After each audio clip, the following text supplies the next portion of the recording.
this video, we will be replacing both headlamps in this 2008 Hyundai Elantra. On this vehicle, the passenger side headlamp is burned out and needs replacing. Through the driver's side door, we can gain access to the hood release latch.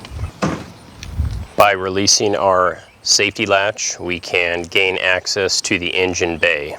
And after installing the prop rod, we can begin work. Identifying our headlamp location and then taking a look directly on the other side of the headlamp inside of the engine bay, we can locate our two headlamp receptacle locations. In this particular model of vehicle, each one is covered with a round plastic cover.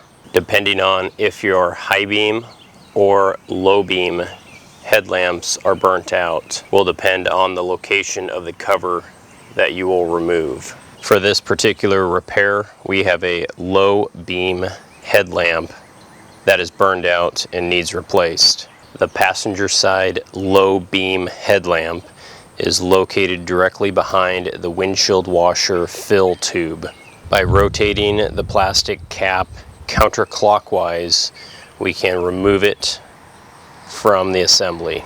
Removing this will allow us a little bit of access to that wiring harness. Because it is located behind the washer fluid, it will be a little difficult to get to. Using my fingers, I can rotate that wiring harness counterclockwise, and then I can carefully remove that from the headlamp assembly.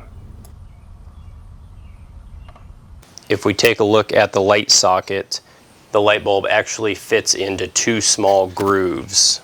Those two small grooves line up with the two small metal leads on the light. So as the light is rotated into the socket, those two leads connect up with those two little groove pieces. I've been told that with this particular design of headlamp, if you hit a bunch of bumps and the headlamp just jostles loose ever so slightly, it can form a hot spot on these leads, which can lead to damage of your headlamp assembly. To reduce this from happening, it was recommended to me that during installation, apply a small amount of bulb grease on the leads prior to installation.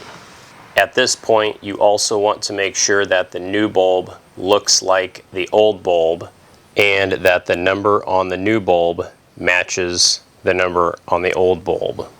And lastly, before we open the new bulb, we want to wear gloves so we do not get the oils from our hands on the glass. This would severely shorten the life of the new bulb. And again, applying just a little bit of grease should help ensure a positive connection.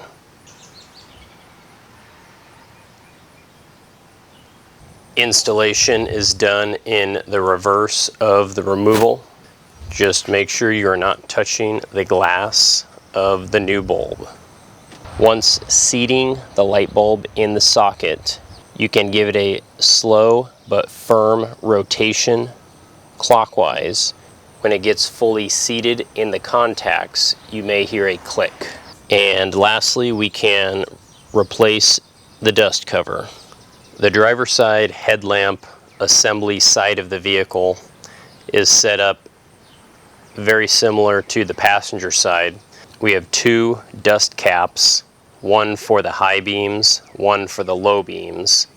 This is located directly behind the battery, which may provide a bit of difficulty to get to this low beam assembly. We will begin by rotating the dust cover counterclockwise to remove it. After that, we have access to our headlamp.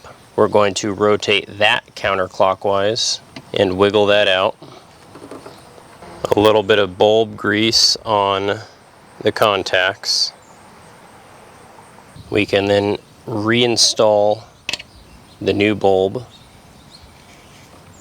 and rotate it clockwise. And lastly, replace that dust cover.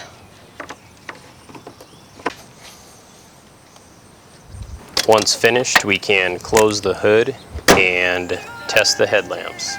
Both headlamps seem to be working properly, so this repair is complete.